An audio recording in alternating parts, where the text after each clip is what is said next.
How's it going, everybody? This here is Robert Valentine, also known as Variant Top. I'm sitting here with Moses. He's one of our drivers at one point. Now he works in operations, and so we're going to talk with him today about the transition, pretty much, and what got him going that way, and what got him here in the first place. How you doing today, man? Good. How are you? So, how long altogether before you went in the office?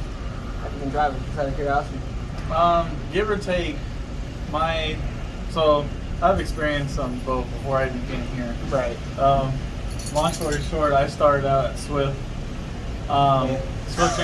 Swift Transportations, and in the middle of me being at Swift, I came in the office at Swift Transportations because I started getting interested in the logistics side of the whole trucking world.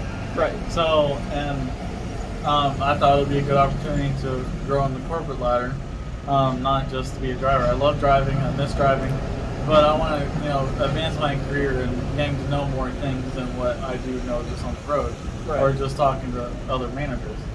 So I hopped in at Swift for like about 8 to 9 months inside the office there. Then I went back on the road.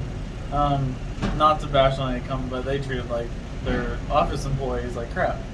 So I went back on the road, and February of 2021, I resigned from Swift, came over to Variant. I was an ambassador, drove. I got a chance to stop at Tunnel Hill at one point, and I got to basically just look around what the ops do. Right. And I got interested on trying to climb the corporate ladder here at US Express, / Variant. And so long story short on that, my wife got pregnant with our daughter. She's 3 months old now.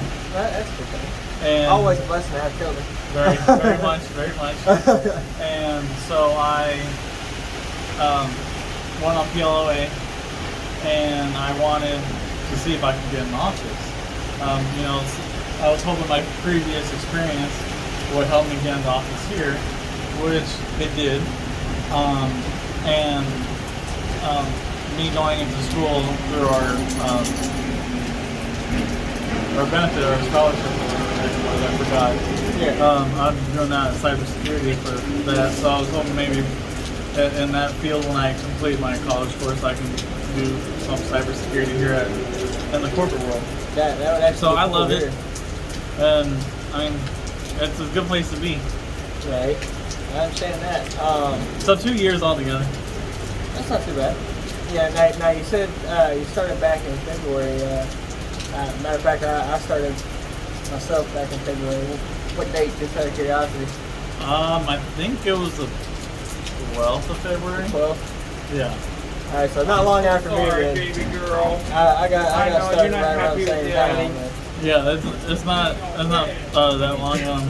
No. Honestly, I wanted to jump ship as soon as I got the phone call. Hey, you got approved, but I had to wait a little bit. Right. So you've been driving 2 years. You started with Swift. Now you're here. Oh, sorry. Just out of curiosity, what's the big difference? Is there? I mean, I'm sure there's got to be a big, huge difference between the two companies. Both in the office and behind the wheel. So, office difference is they actually care about their office employees here. That's good. That's good. And here we're actually empowered to do what we need to do for the drivers instead of waiting for permission for a higher up or a supervisor or something. Right. You have that authority. Yeah. We have authority to do things. We don't have to beat around the bush and Right. wait or not get authority and leave off hanging. And we're taking care of all the drivers instead of having 35 to 45 drivers on a board, which is nice because you're talking to the same drivers.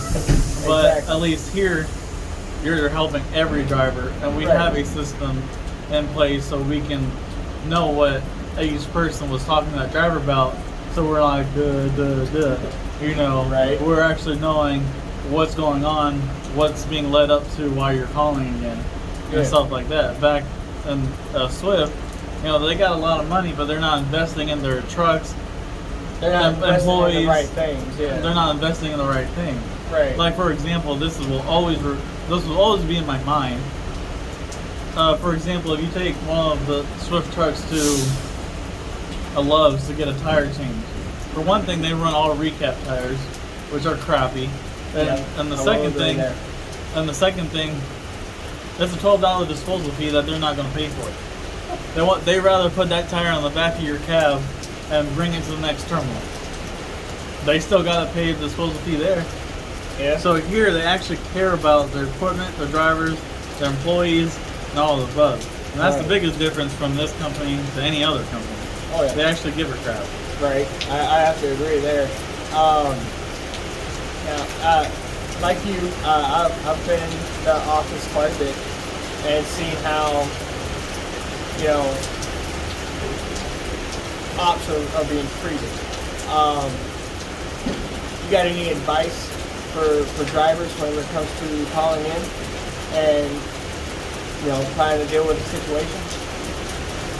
Any driver that calls in, don't automatically ask for a supervisor. All ops specialists are empowered to do the same thing. Yeah, you are pretty much the supervisor. Yeah, we're pretty much the supervisor. Let us take care of you, and be patient with us. Right. Because if we don't have an answer for you right when you give us that same call, we'll find you an answer, and someone that is working that ticket will give you a call. Or if one of us keep that ticket open and we say we're gonna call you back, we'll call you back. We're not gonna leave the drivers hanging. No. When I was the driver, no one left me hanging. When I'm taking care of now that I'm in the ops position, I'm not leaving any driver hanging. Right. If I seen that one of my colleagues called that driver that in question, then I'm not gonna double do the work because they already got the call. That's the only point where I'm not gonna call back. Because one of my colleagues already advised what's going on. Exactly. But everyone needs to be patient, and I would suggest with the free forms, I would suggest utilizing a Roger app. I have to agree that it's a lot easier. It is quicker responses on the Roger app. Yeah. Because and calls as well. You can call us in. Call us in, be personal, let's meet you, let's take care of you in person. So in other words, don't call with an attitude and try to take it out on ops. Yeah, don't call us in with an attitude. Just call us and be patient with us, and we'll get you your answer. Right. It happens, especially when it comes to dropping trailers and there not being any answers. I came across that a lot. I'll send in my empty call and I'll bobtail to the closest truck stop and wait. I already know they've got my bobtail request in. It's just a matter of time. If I don't hear anything after a while, I'm messaging in just for a reminder. And then there's times, I'll just, like if I'm out of time, I'm taking a 10-hour break. I get a trailer in the morning, I'm not going to sit there and be gripey about it. And I think that's one thing we really need to stress to the drivers. Yes, what we need to stress about is be patient, be patient. It's hard to do in this industry, trust me. It is hard to do, but patience is key. The trucking world is an interesting. It is. There's a math that comes into it. There's a hurry up and wait that comes to it. Exactly. It's just how the trucking world is. Exactly. With any company, but what's different about with any other company, with this company, we actually take care of you and we're not going to leave you hanging. No, exactly. We'll bend over backwards. You bend over backwards for us. No, we scratch your back. And you scratch ours. Exactly. Yeah. Exactly. Now, I have a question. Now, do you feel, you being a previous driver with us, and now you're in a position that you take care of us, do you feel more passion to take care of us now since you're in that position than you were whenever you were with Swift or even as a driver yourself? Do you feel, and do you take, what I'm meaning is, does your passion for being a driver fall into place with this position? What? Go ahead. Go ahead. 100%. Because that is another reason why I came into this position, because I personally know how it is to be out there.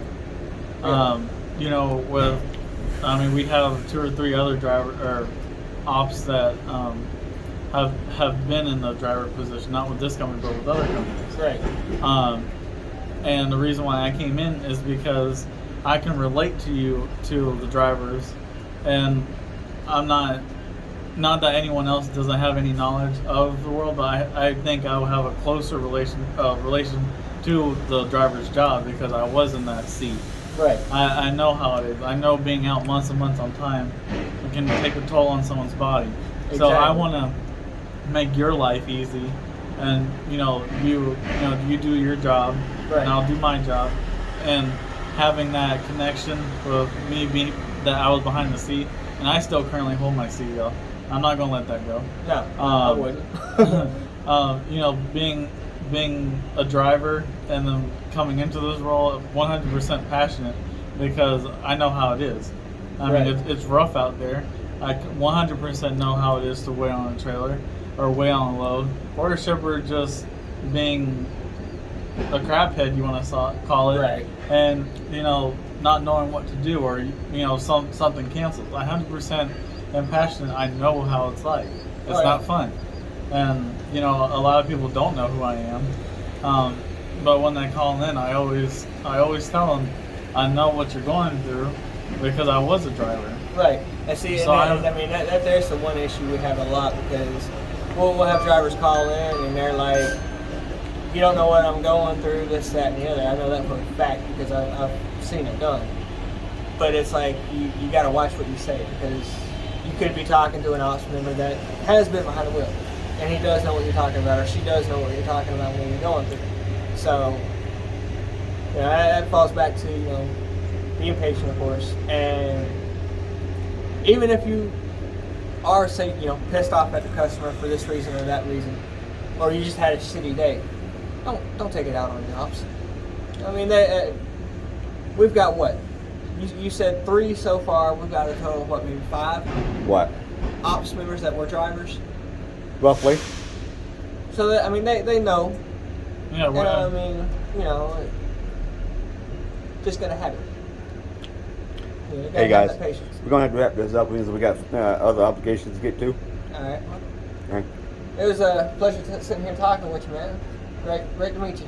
You too, man. And like I said, just keep us going out there. You will. All right. Thanks, Moses. No problem.